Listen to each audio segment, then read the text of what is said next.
Sudha Murthy books are everywhere these days, but with 300 plus books that she has written, which one should your child actually read? For the fourth Bookish and Book Club for preteens, I decided to go back to one of her earlier bestsellers. It's called The Magic of the Lost Temple. It is the first book in the Noonie series. Noonie is short for Anushka, a 12-year-old girl who's living in Bangalore with her parents. And in this book, she travels to her grandparents' house and spends a summer with them at a village near Bangalore.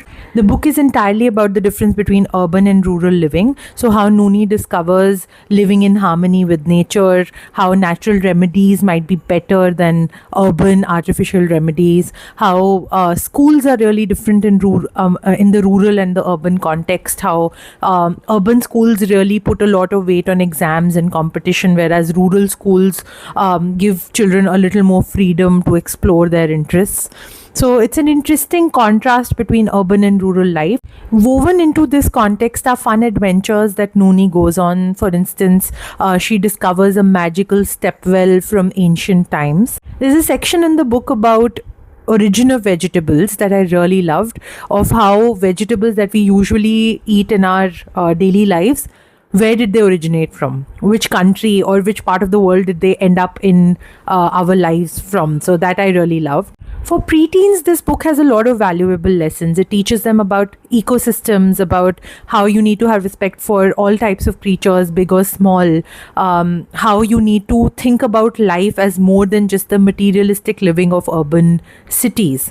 But I have two very important concerns that somehow were missing in any of the online forums about this book. I was very surprised to see. First one is that this book promotes stereotypical gender roles.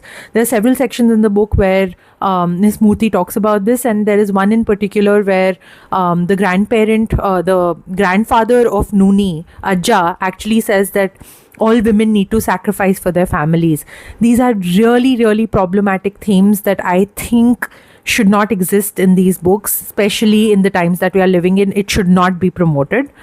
The second problem that I felt with this book was that it's written in a very simple language. It is very preachy, it is heavy-handed, it is not at all layered.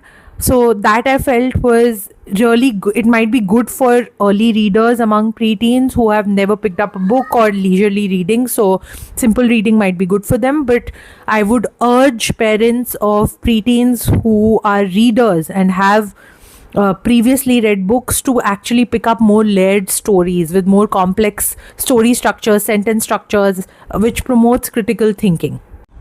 That said, I really enjoyed the book. I would definitely recommend it for preteens who are early readers.